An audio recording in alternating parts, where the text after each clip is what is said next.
Donc, bonjour à tous et à toutes, bienvenue au troisième webinaire, donc troisième rendez-vous aidant. Pour rappel, aujourd'hui, le thème, c'est comment concilier mes études, ma vie sociale et mon rôle d'aidant. Et donc, on accueille Iris en tant qu'intervenante pour parler un peu de ce thème.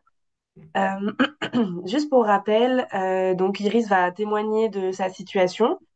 Chaque situation est individuelle, donc il se peut que certaines solutions ou choses qu'elle ait mis en place, voilà, conviennent à Iris, peut-être pas à tout le monde. Voilà, on rappelle que chaque situation d'aidant est vraiment unique. Et on rappelle aussi qu'on va rester dans des échanges de bienveillance et de respect. Voilà, donc si tout le monde est prêt, on va pouvoir commencer. Donc Iris, est-ce que tu pourrais te présenter? Déjà, bonjour à tous, je suis hyper contente d'être là. Ça fait un petit moment qu'on prépare ça avec France Parkinson. Donc, c'est chouette que ça prenne enfin vie.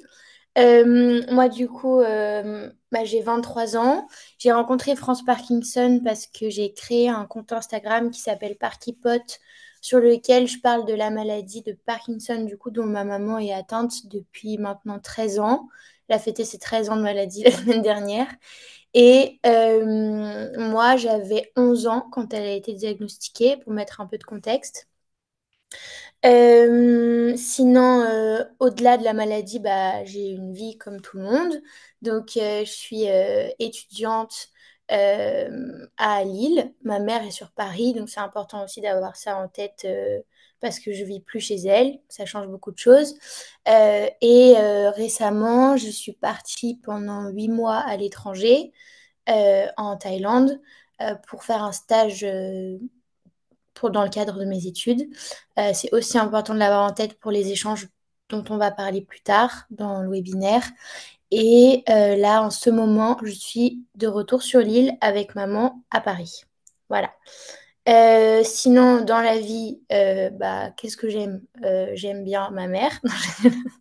J'aime bien voir des amis, j'aime bien la musique, j'adore mon projet Parkypot, j'adore mes études aussi, j'adore entreprendre et genre créer des projets. Ça, c'est vraiment ce qui m'anime, d'avoir des projets que je mène jusqu'au bout en dehors de mes études, en dehors de mon travail, etc. Et je pense qu'on va se raconter plein de trucs trop chouettes aujourd'hui. Et j'ai hâte aussi d'avoir vos questions à la fin du webinaire. Donc n'hésitez pas à les noter sur un petit papier ou dans le chat pour pas les oublier au fur et à mesure. Voilà. Merci Iris pour ta présentation et ravi que tu sois parmi nous ce matin. Est-ce que dans un premier temps, tu peux nous dire quelle vision tu as de la place que tu occupes auprès de ta maman qui a la maladie de Parkinson? Ouais. Alors moi, du coup, comme j'ai dit, ma maman, elle a été diagnostiquée quand j'avais 11 ans. Donc on va dire qu'à ce moment-là, quand on me disait, enfin, quand elle m'a dit qu'elle était malade, je savais pas trop ce que ça voulait dire. Et j'en ai pris réellement conscience il y a seulement 2-3 ans, donc en fin de première année d'études. Et donc là, on a pris vraiment un virage à 360 parce que dans la foulée, on a créé Parkypot. En fait, ça a été notre moyen à nous de communiquer. Il y en a plein d'autres, mais comme on n'arrivait pas à le faire en face à face, genre à parler que toutes les deux, à se poser et à se dire les choses. Et on s'est dit, je sais pas, il y a quelque chose en nous qui s'est débloqué quand on s'est dit, on va le faire pour les autres. Et pour le faire pour les autres, tu es obligé d'en parler entre nous. Voilà. Donc, ça a été vraiment un virage à 360. On est passé de 0% de discussion sur Parkinson à être publiquement intervenant et sensibilisé sur Parkinson. Euh, Aujourd'hui, comment je m'occupe de ma maman? Euh, pour répondre plus précisément à ta question, maman aujourd'hui, elle est encore complètement autonome. Donc, dans sa vie, je dirais que je suis surtout un soutien émotionnel. Attention, c'est vraiment pas à minimiser parce qu'un soutien émotionnel, c'est déjà une charge mentale énorme. Mais on va dire que sur les symptômes physiques, elle arrive à gérer encore toute seule, même s'il y a des moments où, évidemment, dans le quotidien, je vais prendre la relève parce qu'elle est fatiguée, parce qu'elle a mal dormi ou parce que je vois que c'est épuisant pour elle de défaire un lave-vaisselle. Mais Pour donner un exemple concret de ce que ça représente pour moi une charge mentale de soutien émotionnel, bah, c'est que, par exemple, quand je vous disais que je suis partie à Bangkok pour travailler pendant 8 mois, j'ai reçu plein de visites de personnes de ma famille, mon père, des amis, ma grand-mère et tout ça. Et j'ai senti que quand c'était au tour de ma mère de venir, bah, j'ai ressenti une charge mentale vraiment beaucoup plus importante. J'avais peur qu'elle se plaise pas ou qu'elle stresse ou que enfin, je sais pas, que ça lui convienne pas, alors que j'aurais pu ressentir ça pour n'importe qui. Et donc j'ai essayé d'organiser encore plus enfin, son arrivée et qu'est-ce qu'on pouvait faire et tout.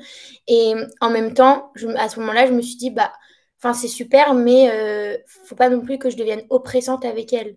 Donc, faut à la fois trouver cette balance entre ne pas être oppressante et en même temps être à l'écoute des besoins de son proche, hein, que ce soit en soutien émotionnel ou en aide vraiment, comme on peut l'entendre, ben, je sais pas, de donner les médicaments ou vraiment une aide plus forte.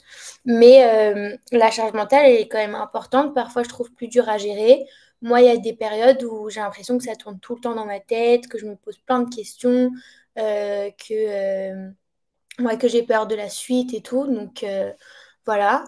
Et comme je le disais, il y a évidemment aussi une part de soutien plus que émotionnel quand même.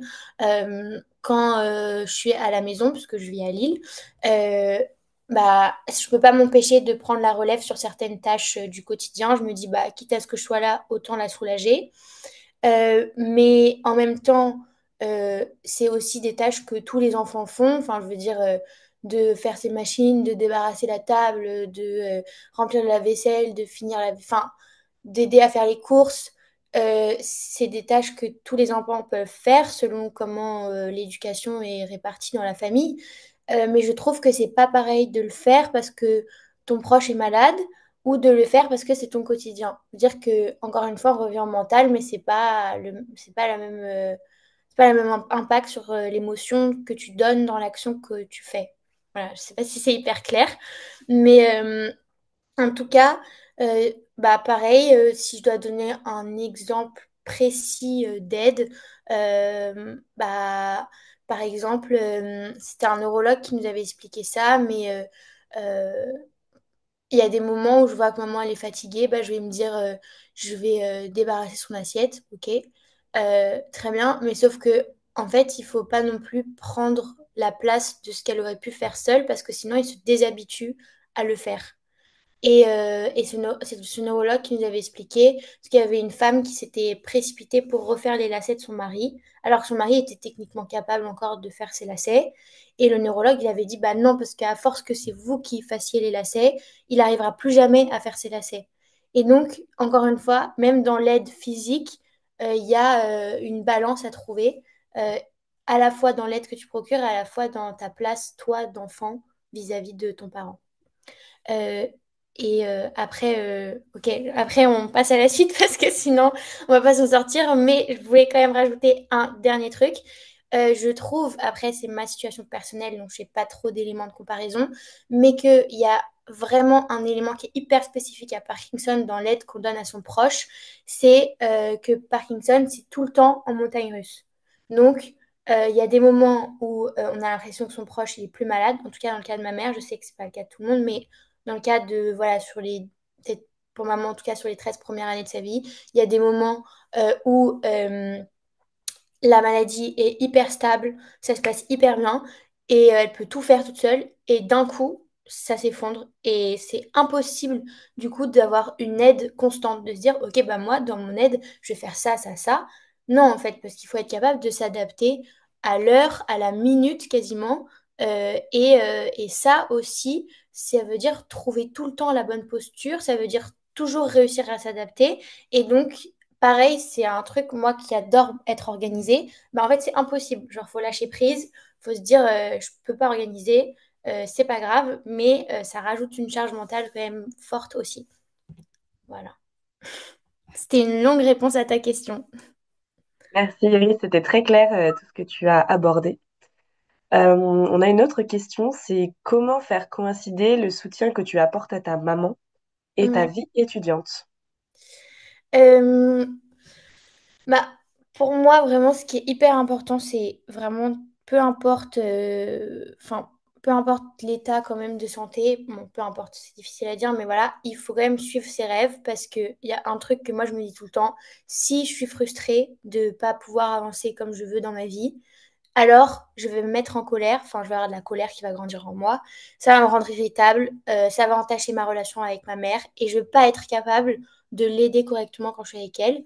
Donc, il y a quelque part où je me dis, bah, c'est en prenant soin de mon propre bonheur que je vais pouvoir correctement aider mon proche. Donc, voilà, ça c'est un peu la base du truc. Mais évidemment, pour nuancer mes propos, je sais qu'on ne vit pas dans un monde utopiste, que de suivre ses rêves, c'est très joli, mais qu'il y a aussi des moments où il faut faire des compromis. Et donc, je suis pas là en train de vous dire d'être genre super égoïste et d'abandonner vos proches et de ne penser qu'à vous, hein, c'est pas du tout le sujet. Mais bah, par exemple, concrètement, dans mon cadre de vie étudiante à Lille, euh, sur les premières années, enfin du coup avant que je parte à l'étranger, j'étais celle des étudiants qui rentrait le plus à la maison. Et ça, c'est une concession que j'ai décidé de faire. Et je dis vraiment que c'est une concession parce que je me suis évidemment privée d'une grosse partie de la vie étudiante à Lille, que c'est un choix que j'ai fait, mais j'ai fait ce choix et je ne le regrette pas. Ça n'a pas entaché un rêve plus important. Pour moi, la vie étudiante à Lille, elle était importante, mais c'était pas un rêve. Je vivais pas pour cette vie étudiante. C'était pas grave si je faisais un compromis sur ce point-là. Et une fois à Paris, euh, pour compenser, j'ai essayé de vraiment pas venir que pour maman, mais de réussir à concilier de voir maman et de passer du temps avec mes amis, et donc mes amis d'avant les études sup, lycée, etc. Et donc j'ai gardé une vie sociale hyper développée sur Paris euh, grâce à ce compromis. Enfin voilà, en gros, j'ai encore une fois trouvé un moyen de faire matcher les trucs. Euh, et autre chose, si on revient un tout petit peu en arrière dans ma vie, parce que je vous ai dit que ma maman a été diagnostiquée quand j'avais 11 ans, donc de 11 à 23 ans, il y a quand même énormément de changements dans la vie d'une étudiante. Mais si par exemple, je pense que sur ce live, il y a des personnes qui sont connectées, qui sont encore au lycée, je me souviens avoir mis quelque chose en place à ce moment-là qui m'a beaucoup aidée. C'est que de façon très instinctive, je faisais beaucoup venir mes copains chez moi. Et à la fois, ça me permettait bah, d'être avec maman en voyant mes amis. Donc ça, bon, bah, c'est top, hein, parce qu'on concilie les deux ensemble. À la fois, ça m'a permis aussi d'avoir une maman qui était moins stressée. Moi, j'ai eu de la chance d'avoir une maman qui était hyper cool et qui me laissait tout le temps, par exemple, organiser des dîners ou de faire des petites soirées à la maison et tout. Et moi, ça me dérangeait pas du tout qu'elle soit pas loin, soit chez la voisine, soit dans la maison et tout. Mais elle savait où j'étais. Et le stress chez Parkinson, bah, c'est quand même hyper important de le gérer. Et donc ça, c'est un compromis que j'ai fait qui m'a permis à la fois de l'aider à gérer son stress et à la fois de concilier ma vie sociale, etc. Et en vrai, j'adore parce que maintenant, avec le recul, je me rends compte que mes copains, ils connaissent hyper bien ma mère. Contrairement à beaucoup, bah moi je connais pas trop bien les mamans de mes copains, quoi. Mais du coup, par exemple, cet été, on a fait un voyage en Thaïlande et mes amis de lycée sont venus avec nous. On a fait des petits vlogs sur Parkipot et tout pour aller voir, c'est rigolo. Et enfin, c'est hyper particulier quand même de faire des vacances avec sa mère et ses copains. Genre, c'est pas normal. Mais je sais que pour maman, c'est trop bien. Pour moi, c'est hyper pratique. En plus, elle adore être avec des jeunes, ça lui fait du dynamisme. Ça l'oblige un peu aussi à sortir de sa zone de confort, ça lui remet un peu de peps, de motivation et tout ça, voilà, c'est à peu près comment je concilie ma vie. Merci, Iris. Et du coup, est-ce que tu penses que tu aurais fait des choix différents pour tes études notamment si ta maman, elle n'était pas malade? Hum, c'est pas une question facile à répondre parce que évidemment bah, on peut pas vraiment savoir, mais Si je me remets à l'époque où je devais choisir mes études, maintenant avec le recul, je me rends compte que à cette période-là, ma mère, elle s'est beaucoup mise en retrait dans dans sa maladie, enfin en tout cas de ce qu'elle montrait de sa maladie. Elle s'est beaucoup mise en retrait pour justement bah, que ça ne me pèse pas dans mes études. Aussi, c'était quand même une période où on ne parlait pas beaucoup de la maladie. Je parle de la période post-lycée, classe préparatoire. Enfin, moi, je me suis mis dans ma bulle pour réussir à avoir l'école que je voulais.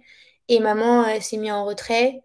Euh, donc, je dirais que par exemple, pour mon départ à Lille, ça n'a pas du tout été. Enfin, j'aurais pas du tout fait autre chose. Voilà, ça a été. Enfin, j'ai eu l'école que je voulais absolument avoir. Donc, je me suis pas posé la question. Et maman, elle a tout fait pour me pousser. Exemple, elle m'a accompagnée aux portes ouvertes de cette école et je sais qu'au fond d'elle, c'était hyper dur de m'imaginer là-bas, loin, etc. Mais sur le moment, elle était que en mode, c'est trop bien, l'école, elle est trop bien, elle me montrait que les points positifs.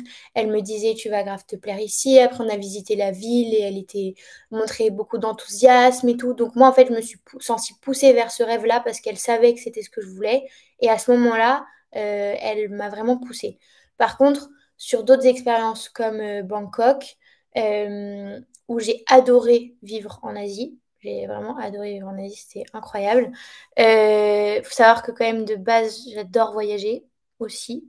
Euh, et ben là, c'est un sujet quand même depuis mon retour qui est hyper compliqué dans ma tête parce que je sais pas exactement comment je vais réussir à concilier mon aide auprès de ma mère et une vie à l'étranger si je veux partir. Et donc, moi, je suis sûre que ça peut trouver sa solution quelque part, mais ça demande du temps pour mettre les choses en place. Est-ce que maintenant, je peux dire que j'aurais déménagé à Bangkok là dans la foulée si maman n'avait pas été malade? Peut-être, je sais pas, c'est impossible à dire.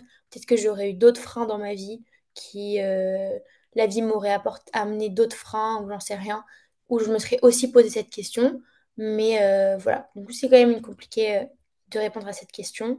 Mais je pense qu'on a pas mal d'éléments de réponse comme ça. Ça te va? Parfait. Et justement, Iris, merci. Ça fait le lien avec la question suivante aussi. Est-ce que tu arrives, toi, à prendre du temps pour toi et à t'investir dans des projets d'avenir? Bah, enfin, ta question, elle fait beaucoup écho à quelque chose que j'ai réalisé il y a vraiment pas longtemps. C'est que, en fait, nos parents, tu vois, ils ont vécu sans nous. Enfin, je veux dire, ils ont vécu sans nous pendant 20, 30 ans. Donc, il y a quelque part aussi où ils peuvent gérer sans nous. Enfin, voilà, ils peuvent mener une vie sans nous. Nous, on est là que depuis 20 ans. Enfin, moi, en tout cas, après, je sais pas tous les gens qui sont connectés, mais pour moi, en tout cas, c'est ça que j'ai réalisé il y a pas longtemps. Et aussi, un autre truc que j'ai réalisé justement quand je suis partie en Thaïlande, c'est que si je prends trop de place dans mon rôle d'aidant, les autres personnes qui pourraient aider vont se reposer sur moi.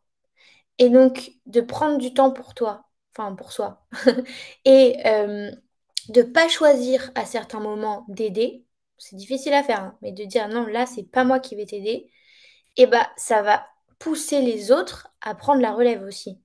Et donc, sur le long terme, on sera plusieurs à se serrer les coudes et à mettre la main à la pâte.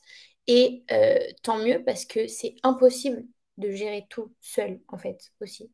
Et quand j'étais à Bangkok, bah, effectivement, ma mère, elle a passé une période de vie hyper compliquée. Pas à cause de Parkinson, mais d'autres sujets très personnels qu'on n'abordera pas, mais vraiment très, très compliqués.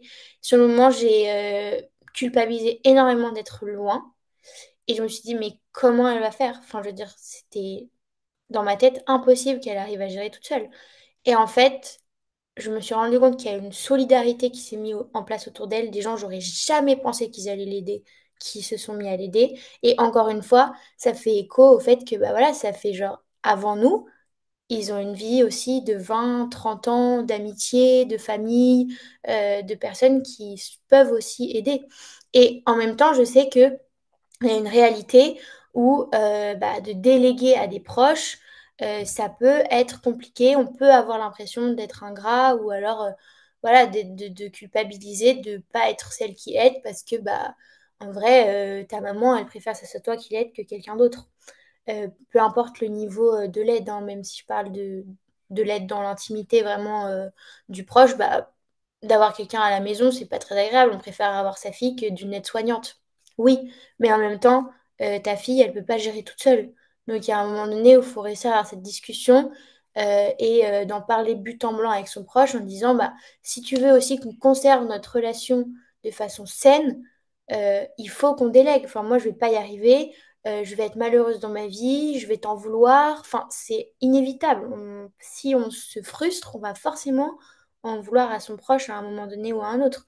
Et donc, enfin voilà, par exemple, je sais que maman, elle avait pas du tout, je sais, je donne des conseils que je n'ai pas appliqués à moi, enfin pas sur ce sujet-là en tout cas, mais je sais que maman, je pense qu'elle n'a pas du tout conscience des compromis que j'ai faits sur ma vie étudiante dont on parlait plus tôt.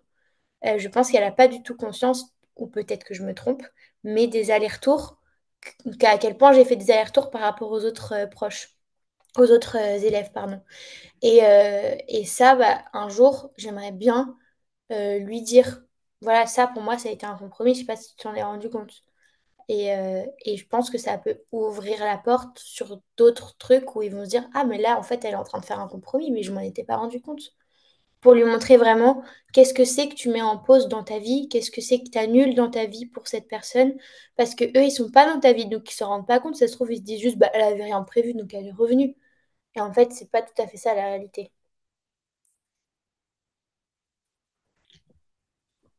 Oui, toujours dans la même lignée. Est-ce que tu ressens, toi, que la maladie de Parkinson a changé quelque chose dans tes projets futurs?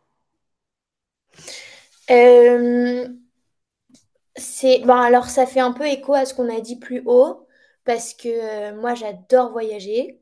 Donc, est-ce que si maman était pas malade, je partirais vivre à l'autre bout du monde? Peut-être. Donc ça, c'est possible. En même temps, il y a un autre truc qui m'anime énormément, dont j'ai parlé au début aussi, c'est d'entreprendre au sens large, genre de créer ou voilà, de faire des projets, enfin, ouais, bah, pour être, voilà, allez, un petit spoil, avec avec une autre aidante, on a créé une asso qui s'appelle Parker, qu'on va annoncer là début octobre. Donc vous êtes vraiment en avant-première. Et j'ai adoré créer cette asso. J'ai adoré genre mettre en place des partenariats, comprendre à quels événements on pouvait participer alors qu'on était une jeune asso. Créer le fil conducteur de notre asso, qu'est-ce qu'on veut raconter, pourquoi on crée cette asso, qu'est-ce qui nous anime, qu'est-ce qu'on va mettre en place. Et bah, ça, par exemple, je l'aurais jamais fait. Peut-être que je me serais jamais rendu compte que j'aimais mener des projets si maman était pas malade. Donc, encore une fois, c'est vraiment de trouver la balance entre, oui, il y a des projets bah, qui sont plus difficiles, par exemple vivre à l'autre bout du monde, on verra. Mais il y en a d'autres qui naissent grâce à ça, entre guillemets. Donc, c'est encore l'histoire de la balance entre les rêves, les concessions, voilà. Parfait. Et dernière question, comment faire comprendre ton quotidien à ton entourage, que ce soit tes amis, tes professeurs? Hum, ok. Bon, bah, moi, je pense qu'il y a beaucoup de mes proches qui ont compris par qui pote. Genre, l'annonce un peu brutale, tu vois. Genre, personne ne savait. Je pense enfin, mes amis très proches, ils le savaient parce que, voilà.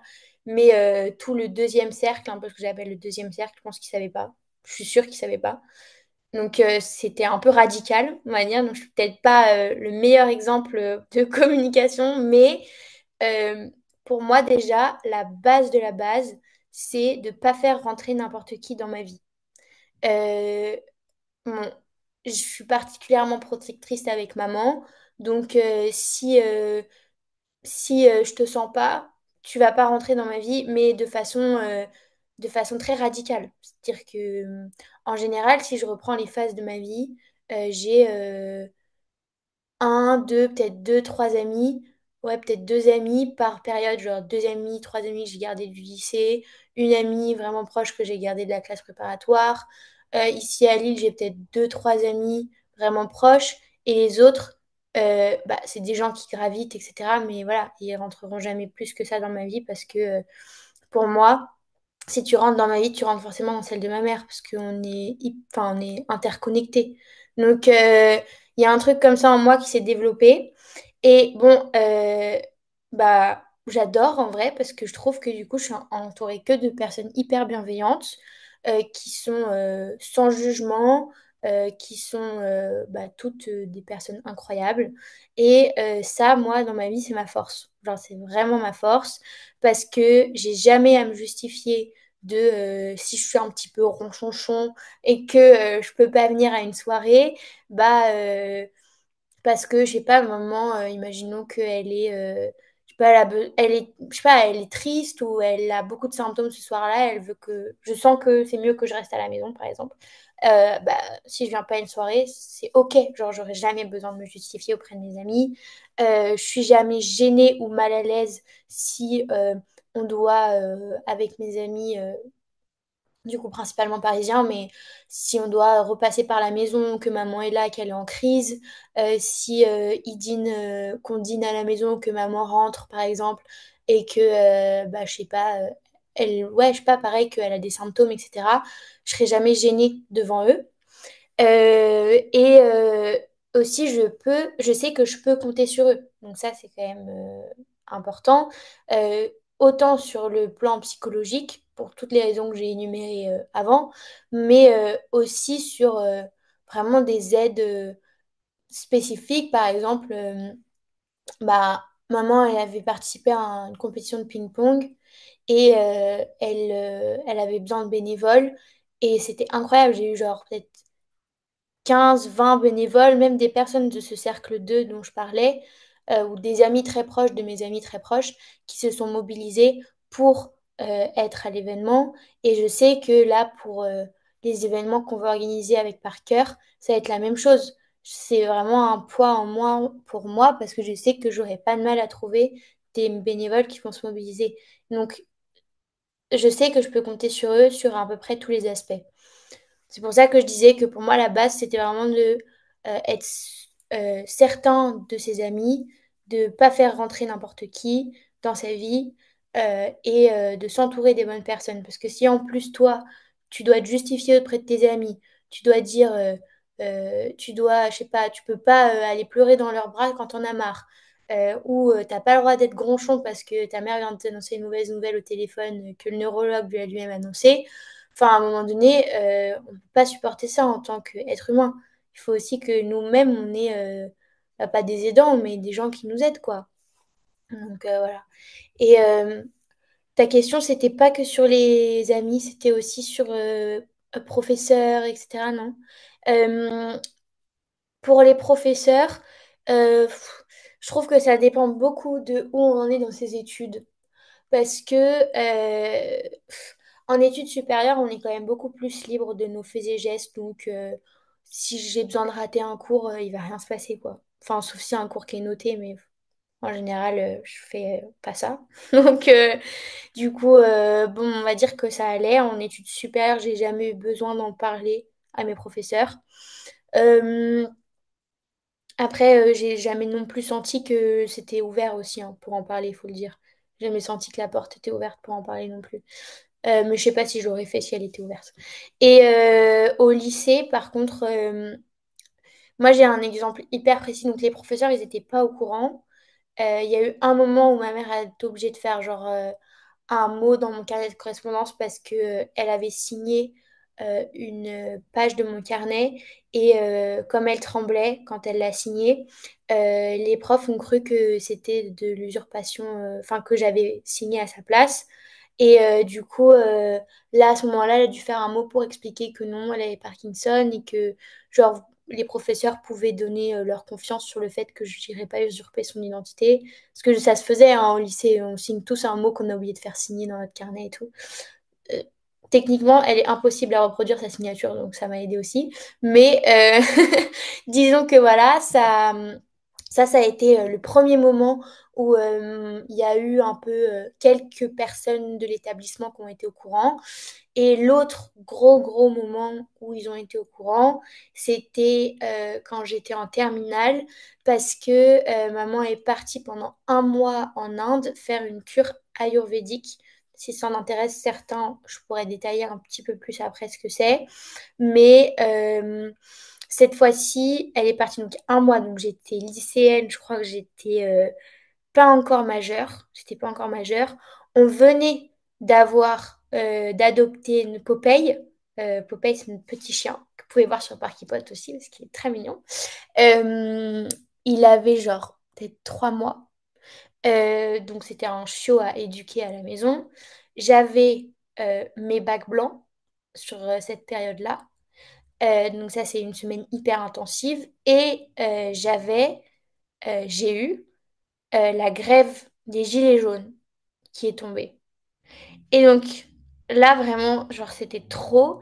Et cette fois-ci, je me suis dit, mais heureusement qu'avant de partir, maman, elle a fait un mot pour expliquer que j'étais seule chez moi pour la première fois pendant longtemps avec un chiot, etc. à gérer, parce que j'avais plus de transport pour rentrer chez moi.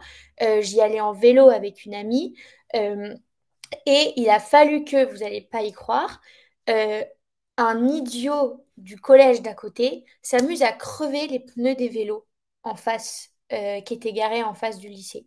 Parce qu'on n'avait plus d'autres moyens de rentrer, hein. C'était vraiment la grève à l'époque, c'était la guerre quand il y avait cette période-là. Et là, enfin, heureusement que mes profs et mon directeur de lycée étaient au courant à ce moment-là parce que du coup, contrairement aux autres élèves qui ont laissé se débrouiller en disant bah ils auront des parents qui vont venir les chercher ou ils trouveront bien un moyen de rentrer en voiture par exemple, ben, moi mon directeur de lycée est venu vers moi, il m'a dit bah voilà est-ce que tu veux que je t'aide quoi parce que je sais que tu es seule, enfin mon père il habitait pas là à ce moment-là. Euh, et à ce moment-là, du coup, j'ai eu quelqu'un de vraiment attentif à ma situation, que j'aurais jamais eu si maman avait pas mis au courant l'école. Et on s'est retrouvés tous les deux, ça m'a marqué énormément, mais on s'est retrouvés tous les deux sous la pluie, avec mon directeur de lycée en costume, chaussures de cuir, les mains dans le cambouis, sa chemise toute tachée de suie, à essayer de réparer mon vélo. Enfin, c'était vraiment très très drôle comme situation. Et c'est très drôle parce que d'ailleurs, on s'est écrit sur LinkedIn récemment avec mon directeur de lycée parce que j'ai fait des posts pour Parkypot sur LinkedIn où j'ai dit, bah, enfin, où je sensibilisais au handicap dans le monde du travail. Et il m'a écrit. Et dans le fil de la discussion, on s'est remémoré tous les deux ce moment et ça me fait grave plaisir de voir que lui aussi il s'en souvenait. Et donc voilà, là, c'est une période qui m'a beaucoup aidée. Enfin, c'est un moment qui m'a beaucoup aidé que les autres le sachent. Mais euh, quand même, je trouve que faire attention à pas toujours prévenir tout le monde. Parce que pour un enfant, on peut avoir l'impression vite fait, enfin rapidement on nous regarde différemment que les autres. Peut-être qu'on va nous accorder plus de faveurs que d'autres. Enfin, je sais que par exemple, après cette période-là, j'avais eu des bons résultats à mes bacs blancs. Et pendant les conseils de classe, du coup, bah, ma situation personnelle est revenue sur le tas et que du coup, j'ai eu des compliments du conseil de classe, alors que par rapport à la moyenne que j'avais à ce moment-là, vis-à-vis des autres élèves, j'aurais dû avoir les encouragements. Et comme il y avait ces compliments, enfin comme ils savaient ma situation personnelle, ils m'ont donné les compliments pour m'encourager et me dire enfin bravo d'avoir eu des bonnes notes malgré tout ce qui s'est passé. Donc là, c'était trop bien, mais sur toute une scolarité, si un enfant a tout le temps des faveurs parce que les gens le prennent en pitié, bah en fait, ça lui apprend pas aussi à se battre tout seul et à faire face bah, juste au monde parce que bah, dans le travail, c'est impossible que tout le monde soit tout le temps au courant et donc il faut aussi apprendre à faire face à une société dans laquelle les gens sont pas au courant parce que c'est ce qui va aussi nous arriver.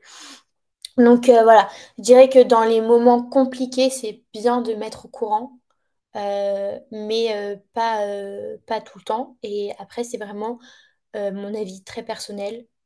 Enfin, je veux dire, il n'y a aucun jugement si vous procédez autrement et que ça fonctionne pour vous. Mais voilà. Après, de mettre au courant, ça ouvre aussi la porte vers l'entraide, donc c'est quand même bien.